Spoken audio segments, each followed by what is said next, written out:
조각하는 인간 호모 스칼펜스, 호모 스켈핀즈, 16 배철현. 누추한 돌조각에 새겨낸 상징의 빛, 인문정신을 밝히다. 예술 창조는 진정한 인간으로 거듭나는 행위. 디자인, 상징성, 감수성이 작품의 요체 네안데르탈인과 호모 사피엔스의 조각상, 신비세계의 황홀경과 지혜로움을 가시화하다. 인류의 조상인 네안데르탈인과 호모 사피엔스는 미적 감성과 문화 창시를 위해 아름다움을 표현하기 시작했다. 허름 하나마 나름의 정교함과 구체성을 갖춘 조각품에는 작가의 의도, 직관, 영감, 상상 등이 반영됐다. 수많은 예술작품에 드러난 상징과 표상은 당시의 의례와 선대 인간의 정신 영역을 가늠할 수 있는 지점이다. 깎아내고, 덜어내고, 부각하고, 다듬어 놓은 그들의 노작들을 살펴보며 인류 예술의 시초와 영겁 세월 속의 이상향을 읽어낸다. 인간은 언제부터 다른 동물과 구분되었는가? 유인원 중 일부가 두 발로 걸었다. 그들 중 일부가 네 발로 뛰는 동물을 잡기 위해 무기를 개발했다. 특히 털이 많은 동물들이 오래 뛰지 못한다는 사실을 발견하고 일부 유인원은 몸에서 털을 제거했다. 그들은 이제 다른 사냥감들이 남긴 흔적을 발견하고 도망친 길을 상상하며 장거리 달리기를 통해 동물을 사냥했다. 그러다 일부가 불을 우연히 발견하여 사냥감을 구워 먹으면서 인간의 뇌와 수명이 급격히 늘어났다. 그러나 그들은 아직도 긴간이라고 불리기엔 뭔가 부족하다. 인간이 현생 인류의 조상인 호모 사피엔스라는 이름을 달기 위해선 정신적인 혁명이 필요했다. 유인원에서 인간으로 전이하는 과정에 일어난 획기적인 사건은 개술의 발견 혹은 개술의 창작이다. 기원전 4만 년 전부터 조각, 회화, 악기가 갑자기 등장한다. 인류는 스스로를 호모 사피엔스 즉 지혜로운 인간으로 부를 만큼 상상을 통해 새로운 것을 발견했다. 인류가 그전까지 보여준 변화는 생존을 위해 환경에 맞게 자신을 바꾸는 정도의 소극적인 것이었다. 그러나 조각, 회화, 악기와 같은 예술은 인류의 상상을 통하여 등장한 거의 무에서 유를 창조한 결정적 사건들이다. 인간이란 이름을 달기 위해 꼭 획득해야 할 기술이 바로 예술이다. 예술을 이룩한 유일한 유인원은 인간에 속하는 네안데르탈인과 현생 인류인 호모 사피엔스다. 예술이란 영어 단어 다트아우트 혹은 라틴어 단어 다르스, ARS로 불리우는 오래된 인도 유럽어 단어다. 이 단어의 원래 의미는 우주의 원칙에 맞추어 연결하다라는 의미다. 예술에 해당하는 고대 그리스어는 테크네, 텍니, 테크넷 역시 기술로도 번역하는데 본래 의미는 연결하다이다. 즉, 예술이란 다른 사람은 볼 수 없고 연결할 수 없는 것을 하나로 엮는 해안이자 실천하는 의지다. 호모 사피엔스는 예술을 고안해내고 창작하는 동물이다. 예술은 언제 시작되었나? 구석기 시대 유럽의 한 동굴에서 의도적으로 제작된 물건은 예술인가 도구인가? 예술과 도구의 차이는 무엇인가? 구석기 시대의 대표적인 동굴들인 프랑스 쇼베 기원전 3만 1000년 전와 라스코 기원전 1만 5000년 전 그리고 스페인의 알타미라 기원전 1만 2000년 전에서 발견된 그림, 조각, 색인 모형들은 무슨 근거로 예술작품이라 부르나? 최근 고고학 성과는 예술의 등장을 훨씬 이전으로 추정한다. 아프리카 남부에서 7만 7000년, 도만 5000년 전에 제작된 것으로 추정된 기하학적 모형이 새겨진 뼈와 타조알이 발견되었다. 또한 독일 남서부 슈마벤에서 발견된 맘모스 상아 뼈로 만든 조각은 4만 년 전에서 3만 2000년 전으로 추정되었다. 이런 물건들을 예술이라고 단정할 수 있는 기준은 무엇인가? 인류의 예술과 작품의 기원. 예술작품에는 예술성이 깃들여져 있다. 이 예술성은 보이지 않지만 감상하는 사람들의 마음속을 자극하는 그 어떤 것이다. 인류는 언제부터 예술성을 지니게 되었는가? 호모 에렉투스나 호모 하빌리스도 예술성을 지녔는가? 하늘에서 줄지어 아름답게 날아다니는 철새에게도 예술성이 있을까? 그런 예술성의 흔적을 가장 명확하게 볼 수 있는 순간은 예술이 처음으로 시도된 작품들에서 찾을 수 있다. 예술성을 찾기 위해선 예술이 언제부터 시작했는지 예술의 기원을 추적해야 한다. 그러나 예술의 기원이란 용어는 이론적인 개념이다. 다양한 예술 작품이 자신의 전통 안에선 언제나 최초다. 현대인의 기준으로 예술이라 부를 수 있는 작품들은 유럽, 프랑스 쇼베 동굴에서는 기원전 3만 1000년, 아프리카 남비아 아폴로 11동굴에서는 기원전 2만 5000년, 인도네시아 보르네오에서는 기원전 8000년에 등장한다. 이들은 각 전통에서 독립적으로 등장했을 가능성이 크다. 최초 예술이라는 용어는 그 작품이 등장한 문화적인 맥락, 기능, 생산자 등이 불확실해 필연적으로 추측과 직관에 의존한다. 쇼베, 알타미라, 라스코 동굴벽화를 그린 예술가들은 미적인 만족과 감상을 위해 동물들을 그렸을까? 이 묘사들은 객관적인 관찰을 기반으로 했는가? 동일한 모습을 재현하여 교육을 목적으로 생성되었는가? 혹은 샤먼들이 동물이나 사후세계와의 만남을 경험하는 황홀경의 표현인가? 고고학자들이 발견한 구석기 시대 물건들이 예술품이라고 불리기 위해선 몇 가지 특징이 필요하다. 첫째는 디자인이다. 디자인은 인간의 숙고가 결부된 계획적이며 의도적인 행위다. 예술작품은 창작자의 의도가 가시적인 형태로 드러난 물건이다. 디자인은 추상적인 숙고와 실제적인 지혜를 포함한다. 이데아 세계에서만 존재하는 생각을 구체적인 물질로 변형시킬 수 있는 연습 과정이다. 디자인은 모든 인간의 유전자 속에 들어있는 요소를 자극하는 일이기도 하다. 인간들이 창작자의 의도를 오랜 시간이 지나도 공감하는 이유는 관찰자의 마음속에 있는 예술적 유전자의 동의를 얻기 때문이다. 둘째는 상징성이다. 인류는 숫자, 문자, 그림, 기호와 같은 상징을 통해 소통한다. 상징은 의도된 대상 자체가 아니라 기호를 통해 전달된다. 만일 우리에게 문자가 없다면 우리는 과거의 지혜를 축적할 수 없다. 우리는 이 상징 기호들이 담긴 광고, 책, 교통신호와 같은 표식을 통해 동서고금의 인류와 소통한다. 예술 작품은 상징성의 표현이다. 그 안에 은닉된 창작자의 의도는 상징이며 시간이 아무리 지나도 소통이 가능하다. 예를 들어 화가 폴 고갱의 유작 우리는 어디서 왔는가? 우리는 누구인가? 우리는 어디로 갈 것인가? 는 이런 상징으로 가득 차 있다. 이 그림을 감상하는 사람들은 고갱이 의도한 메시지를 상징으로 파악한다. 혹은 자신이 그림 안에 숨겨진 상징을 스스로 간파하여 감상할 수도 있다. 셋째는 미적인 감수성이다. 예술 창작자는 작품을 통해 인간에게 숨겨진 아름다움에 대한 감각적이며 질적인 감수성을 자극한다. 인간은 충격적이며 심리적인 형태에 유전적으로 반응한다. 예술 작품들은 인간의 뇌와 신경이 선호하는 어떤 것을 자극하기 때문이다.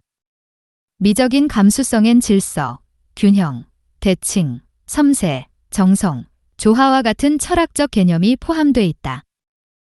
유럽인들은 자신들의 정체성을 찾기 위해 19세기부터 고고하게 심취했고 인류 기원에 관한 신비를 담고 있는 구석기 시대 예술작품 연구를 본격적으로 시작했다. 당시 프랑스 미술사학자이며 고고학자인 가브리엘 드 모르티에 그러브릴 더 모어틸리트 1821에서 1898는 구석기 시대 작품을 보면서 이것은 예술의 시작이지 어린아이의 예술이 아니다. 세이 앨런 폰스 더 라우트, 시 에네스트 파 라우트 더 란판 라고 재치 있게 말했다. 인간은 이 세 가지 인지 과정을 통해 예술 작품을 생산하고 감상한다. 인간은 구석기 시대에 처음으로 예술 작품을 생산하기 시작했다. 구석기 시대 예술 작품의 종류는 크게 둘로 나뉜다. 하나는 바위예술, 락아우트, 과상하나 사슴뿔 혹은 돌을 다듬어 지니고 다닐 수 있는 이동예술, 모벨아우트. 다른 하나는 동굴이나 외부의 커다란 벽면에 그림이나 형상을 새긴 벽예술, 퍼라이어텔 아우트이다. 먼저 인류가 남긴 최초의 이동예술 작품들을 살펴보자. 비움의 미학으로 현시된 문명의 표상. 조각은 자신이 의도한 걸 나무, 돌, 금속과 같은 물질을 이용해 입체적으로 표현하는 예술이다. 자신이 구현하고자 하는 디자인을 실현시키기 위해 물질에서 필요 없는 부분을 덜어내는 행위다. 조각에 해당하는 영어 단어 스컬프처는 라틴어 스쿨펠의 스컬피어에서 유래했다. 스쿨페레의 기본적인 의미는 쓸데없고 부수적인 것을 덜어내다, 잘라내다이다. 현생 인류가 등장하면서 가장 먼저 나타난 예술이 바로 조각이다. 문명의 인상적이며 가시적인 표현은 거대한 건축물과 조각품들이다. 고대 이집트의 피라미드, 바빌론의 지구라트, 아테네의 파르테논 신전, 스톤헨지는 누군가 의도해서 만들어낸 예술품들이다. 이것들을 창작한 예술가들은 자신이 원하는 디자인을 구현하기 위해 쓸데없는 부분을 쪼아냈다. 더 이상 덜어낼 것이 없는 상태가 완벽한 예술이다. 르네상스 조각가 미켈란젤로 1475에서 1564년 가 피렌체 시청 앞에 세울 다윗 조각상을 위해 커다란 대리석을 보았을 때 이런 말을 했다. 그 조각상은 내가 작업을 시작하기도 전에 이미 이 대리석 덩어리 안에 완성되어 있지? 그것은 이미 그 안에 있어? 나는 필요 없는 것들을 덜어낼 뿐이야. 조각 작품을 만들기 위해서는 자신이 원하는 예술 작품에 대한 영감과 구상을 맞춰야 한다. 조각 창작품은 마음의 노동으로 시작한다. 인류는 적자 생존과 약육강식의 삶에서 벗어나 보이지 않는 세계를 희구하며 자신이 상상한 어떤 것을 물질로서 구현하기 시작했다. 이것이 바로 창의성의 빅뱅이다. 그 시기는 소위 오리냐크 시대 43,000에서 26,000년 전, 이 시기엔 네안데르탈인과 호모사피엔스가 공존하였다가 네안데르탈인들이 멸종된 시기이기도 한다. 이 시기의 대표적인 조각 작품 3개를 살펴보자. 직관으로 그려낸 영혼의 세계, 라 로시꼬따 얼굴 형상. 지금까지 알려진 최초의 예술 작품은 35,000년 전에 제작된 얼굴 형상이다. 이 조각상은 1975년 프랑스 중서부 랑제, 랭기어스, 의 루아르 강둑에 위치한 라 로시꼬따 동굴 입구에서 발견되었다. 고고학자들은 20세기 초부터 이곳을 발굴하였고 무스테리아 지층부터 여러 유물이 출토되었다. 무스테리아는 프랑스 지명 르 무스티어, 엘리 모스티어에서 유래했다. 이 시기는 중기구석기 시대에서 후기구석기 시대로 이어지는 기간으로서 15만 년 전부터 35,000년까지 지속된 네안데르탈인의 활동 시기다. 학자들은 2003년에 이 조각상을 다시 연구하여 발표했다. 마스크의 크기는 생각보다 훨씬 작은 10cm 정도다. 라 로시꼬따 형상은 네안데르탈인의 작품이다. 4만 년 전은 호모사피엔스가 아프리카에서 나와 중동 지방에 거주하다 유럽으로 이동한 시기다. 그 당시 네안데르탈인들은 이미 정교하고 창조적인 문화를 만들고 있었다. 그러나 네안데르탈인 대부분은 여전히 동굴에 거주하였고 생존하기 위해 하루하루 연명하던 시절이다. 우리는 네안데르탈인들이 무슨 놀이를 하며 여가를 즐겼는지 알 수 없다. 돌에 새겨진 그림과 조각을 통해 그들의 문화를 추측할 뿐이다. 이 물건이 얼굴 상징의 형상이라고 판단하지 않는 학자들도 있다. 그러나 양쪽 눈에 해당하는 부분에 2.95cm 뼈가 의도적으로 끼워져 있기 때문에 얼굴을 표현했다고 추정한다. 우리는 연구하려는 대상을 동시대 작품과의 공시적인 비교와 전시대 작품과의 통시적인 비교를 통해 분석한다. 그러나 최초의 예술 작품이라고 추정되는 이 얼굴 형상은 비교 대상이 없다. 누군가 의도적으로 이 작품을 제작했다. 작품 자체에 숨겨진 상징을 찾아내야 예술이라고 부를 수 있다. 만일 이 돌조각이 얼굴을 묘사한 예술 작품이라면 네안데르탈인이 최초 조각가라는 증거다. 대부분의 학자는 호모사피엔스만이 예술 창작자라는 편견에 사로잡혀 이 얼굴 형상을 예술 작품이라 부르기를 꺼린다. 그들은 이 작품이 의도적으로 창작되지 않았다고 주장한다. 이 형상은 어린아이들이 그림이나 진흙 놀이하는 것처럼 예술적인 비전이나 미적인 감성을 표현한 것이 아니라 직관에 의존한 흉내일 뿐이라고 말한다. 직관에 의존한 흉내가 예술이 아니라면 무엇이 예술인가? 아리스토텔레스는 예술의 특징을 미미시스, 즉 흉내라고 정의했다. 네안데르탈인이 남긴 장례 문화를 감안하면 그들은 보이지 않는 사후 세계를 상상하고 그 세계로 가는 망자를 위해 정교한 의례를 치렀다. 그들이 추상적인 사고의 소유자라는 사실을 고려하면 이 작품은 최초의 상징 예술 작품이라고 불릴 만하다. 그렇다면 구체적인 근거는 무엇인가? 첫째는 창작자의 의도성이다. 얼굴 형상 가운데 코로 여겨지는 두툼한 부분 옆으로 움푹 파인 곳에 의도적으로 삽입된 동물뼈가 보인다. 창작자는 얼굴 형상을 만들기 위해 얼굴 모양과 유사한 돌을 찾았을 것이다. 혹은 강가에서 우연히 발견한 삼각형 돌 모양에서 인간의 얼굴을 연상했을지 모른다. 그는 그 돌을 손으로 집어 살폈을 뿐만 아니라 자신이 사는 동굴로 가져와 작업을 시작했다. 특히 눈을 강조하기 위해 함몰된 돌을 찾아 다듬기 시작했다. 그는 움푹 파인 장소를 인간의 눈으로 여겼고 눈을 강조하기 위해 뼈를 애써 끼웠다. 특히 왼쪽 눈을 표시하는 뼈를 강조하기 위해 2개의 조그만 조약돌로 뼈를 받쳐 들어 올렸다. 그는 형상의 오른쪽 위, 이마와 콧잔 등, 그리고 뺨 부분의 표면을 부드럽게 처리하고자 정교하게 다듬었다. 둘째는 시공간을 넘어 심미적이며 내재적인 가치를 부여하기 위해 얼굴을 기하학적인 좌우대칭으로 만들었다는 점이다. 네안데르탈인들이 최초의 예술을 창작하였지만 그 전통은 금세 사라졌다. 그들에겐 레오나르도 다빈치 같은 천재적인 예술가들이 있었지만 3만 년 전 경자취를 감췄다. 예술은 호모사피엔스가 아니라 네안데르탈인의 뇌에서 처음 시작됐다. 최초의 예술품이 얼굴 모형이란 게 의미심장하다. 10cm 정도의 작은 물건으로 호주머니나 목에 걸고 다니는 장난감일 수도 있다. 눈에 올려놓은 뼈가 있는 얼굴 형상은 후대 신석기 시대 조각가들의 주요 주제였다. 네안데르탈인들은 덧없는 인생을 감지하고 영원한 세계를 추구하기 위해 이 조각상을 남긴 것 같다. 지하의 불꽃, 의뢰의 상징을 지피다. 사자인간 조각상. 유럽에 정착한 네안데르탈인들은 시간이 지나면서 예술품들을 남기지 못했다. 그들이 제작한 조각품들은 단선적으로 후대 전통에 이어지지 못했다. 오리냐크 문화는 현생 인류의 조상인 호모 사피엔스가 주도했다. 호모 사피엔스는 아프리카 동부에서 출발하여 서서히 중동 지방에 거주했고 동유럽엔 기원전 4만 1년부터 서유럽엔 기원전 3만 8천 년부터 등장하기 시작한다.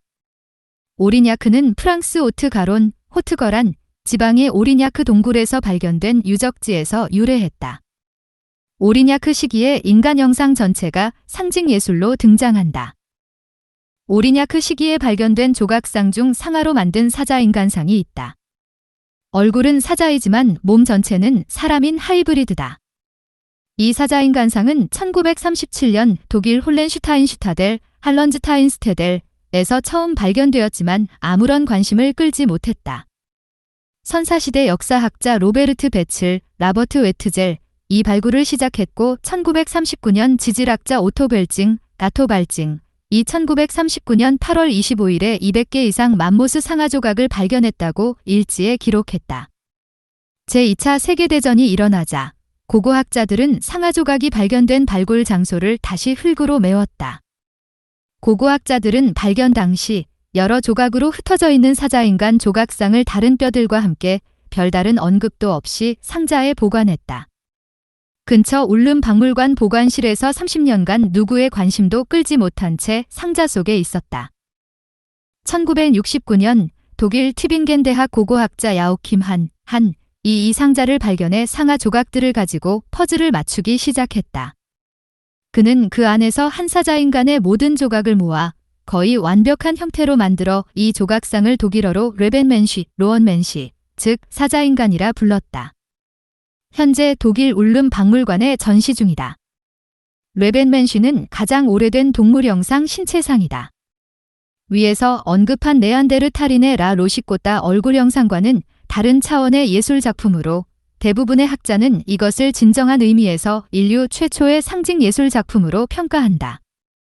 고고학자 한은 이 조각상 아랫배에 튀어나온 부분을 남근이라고 해석해 남성으로 분류했다. 어떤 고고학자는 이 부분을 여성의 둔부로 해석하고 특히 갈기가 없는 머리를 근거로 암사자의 모습이라고 추정하였다. 그러나 당시 동굴에 표현된 숫사자들도 갈기가 없는 경우가 많아 암사자로 단정할 수는 없다. 1994년에는 뢰벤맨쉬에 남아있는 붉은색을 가지고 탄소 연대 측정 방법을 통해 기원전 3만 년으로 추정했다. 학자들은 2008년부터 다시 이곳을 발굴하기 시작했다. 2011년에 조각상 등 부분에 해당하는 두 조각을 발굴해 맞추어 보니 높이 31.1cm, 너비 5.6cm, 그리고 두께가 5.9cm나 되었다. 이 조각상의 아랫배 부분에 달린 삼각 모양은 남근의 표시로 해석된다. 이 조각상 창작자는 맘모스 상아를 석기 칼로 다듬었다. 딱딱한 맘모스 상아 어금니를 다듬는 일은 복잡하고 많은 시간과 인내를 필요로 하는 작업이다. 같은 동굴에서 발견된 비슷한 크기의 상아에는 치아를 둘러싼 살과 얇은 뼈를 긁어낸 흔적이 남아있다. 조각가들은 돌망치를 가지고 쪼아내고 벗겨냈다. 학자들은 이런 상아를 만드는 과정은 적어도 370시간 이상의 노동이 필요하다고 예상했다. 레벤맨쉬를 만들기 위해선 적어도 수개월이 필요했다. 이것을 조각한 예술가는 생존에 관련된 다른 일들로부터 해방되어 레벤맨쉬를 완성하는 데 집중했고, 공동체는 그의 작업을 허용했다. 레벤맨쉬의 기능은 무엇인가?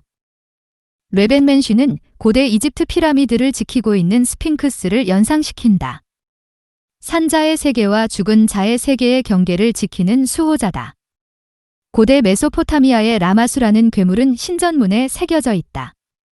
황소 머리, 독수리 날개, 그리고 사자발이 혼합된 괴물이다. 레벤맨쉬는 동굴 맨 안쪽의 특별한 제단에서 입구를 응시하고 있다. 인간은 사냥 채집의 힘든 상황에서도 지하 동굴로 내려와 의뢰를 행했던 것 같다. 이 동굴에서는 뼈로 만든 도구들, 사슴뿔, 구슬과 동물 치아를 엮어 만든 목걸이도 발굴되었다. 이 조각상이 발견된 곳은 아마도 보물창고였거나 중요한 의뢰를 행하던 장소였을 것이다. 반수바니는 신화에서 인간 세계와 동물 세계를 자주 드나드는 샤먼으로 등장한다. 호모 사피엔스의 문화가 등장하면서 예술이 나타났고 그 대상은 다름 아닌 샤먼이었다. 호모 사피엔스는 이제 자신이 경험하지 않고 상상에서만 존재하는 사후세계와 동굴세계를 동경하게 되었다. 레벤맨쉬가 발견된 홀렌슈타인슈타델에서 얼마 떨어지지 않은 홀레펠스, 하엘펠즈에서 풍요의 상징인 비너스 여신상이 등장하기 시작했다. 공동체 염원이 깃든 거룩한 나신 홀레펠스 비너스. 독일 남서부 스바비안 유라, 스웨이비언 조러 지역에 위치한 홀레펠스 동굴에서 후기 구석기 시대 유물들이 발굴되었다. 이 동굴은 1870년부터 발굴되기 시작했고 곰, 사슴, 맘모스, 말 유골들과 오리약 시기로 추정되는 석기도 다량 출토되었다. 그 후 여러 번의 발굴을 통해 상아로 만든 새, 그리고 2.5cm 정도 크기의 레벤맨쉬와 유사한 인간과 사자의 하이브리드 인물상이 출토되었다. 2005년엔 가장 오래된 남근 모양의 기구도 발견되었다. 2008년 독일 튜빙겐 대학의 고고학자 니콜라스 코나르트, 나콜러즈 카너드는 기원전 38,000년 전에서 33,000년 전으로 추정되는 비너스상을 발견했다. 이것은 여성의 나체를 묘사한 최초의 상징 예술이다. 이 팀은 그 동굴에서 33,000년 전 독수리 다리뼈로 만든 피리도 발견했다. 홀레펠스 비너스상은 후대 밀로의 비너스상과는 다르다. 이 풍만한 여인의 커다란 가슴과 음부는 지나치게 강조되었다. 구석기 시대의 동물이나 남성이 아닌 여성을 묘사한 최초의 예술 작품이다. 이 시기는 호모 사피엔스가 등장하여 예술적인 창의성을 분출하는 시기다. 스바비안 유라 지역에서만 25개 이상의 인물 조각상이 발견되었다. 이곳은 분명 조각이라는 예술이 태어난 장소다. 홀레펠스 비너스의 가슴은 부자연스럽다. 가슴이 거의 목까지 올려져 있다. 그리고 거대하게 강조되었다. 구석기 시대 후반, 예를 들어 그라베 시기 기원전 25,000년 전 20,000년 전에 발견된 비너스들의 가슴은 신체의 균형에 맞게 조각되었다. 예를 들어 레스피그 비너스, 레스표그 비너스, 나 빌렌도르프의 비너스, 빌런도어프 비너스, 상이 그런 예다. 대엔 가로선이 수평으로 여러 개 새겨져 있다. 그리고 성기는 크게 부각됐다. 다리의 경우 허벅지가 두텁게 조각되었고 아래로 갈수록 좁아져 종아리와 발은 거의 없다. 두 다리 사이는 성기를 강조하기 위해 넓게 벌려져 있다. 뒷면은 편편하며 허리 부분에 여러 줄이 새겨져 있다. 엉덩이 가운데에 수직으로 홈이 파져 있어 항문을 표시한 것 같다. 홀레 펠스 비너스 조각상은 산후 여인을 표현한 것이 아닐까? 구석기 시대에 아이를 낳는 일은 공동체 유지를 위해 중요한 일이다. 그러나 산모는 아이를 낳는 동안 죽을 수도 있다. 풍만한 가슴, 뱃살에 생긴 줄들, 홀쭉해진 배와 성기들은 출산 직후인 여인의 모습인 것 같다. 목 부분에 조그만 고리가 있는 걸로 보아 목걸이로 추측된다. 아이를 성공적으로 낳은 여인이나 성공적인 출산을 바라는 여인이 이 조각상을 마치 부적처럼 목걸이로 착용했을 수도 있다. 호모사피엔스는 자신의 생존뿐만 아니라 공동체의 번영과 문화를 가꾸기 위해 이런 조각품을 만들기 시작하였다. 의학이라는 학문 분야를 만든 고대 그리스 의사 히포크라테스 기원전 460 기원전 370년은 수술실에서 죽어가는 사람들을 보면서 인생의 무상함을 느꼈다. 그는 다음과 같은 말을 남겼다. 호 비오스 브라퀴스 헤데 테크네 마크레 호 바이오스 브렉시스 히 더 tek니메이커. 번역하자면 긴 생은 짧고 기술은 영원하다. 후대 로마 시인들은 이 문장을 비타 브레비스 아르스론가 비터 브레비스 ARS 오엘라 라고 번역하였다. 우리에게 잘 알려진 긴 생은 짧고 예술은 길다라는 문구다. 인류의 조상들이 남긴 조그만 조각상이 수만 년의 시간을 초월하여 우리에게 외친다. 인생은 짧으니 자신을 위한 최선의 삶, 예술적인 삶을 추구하라고.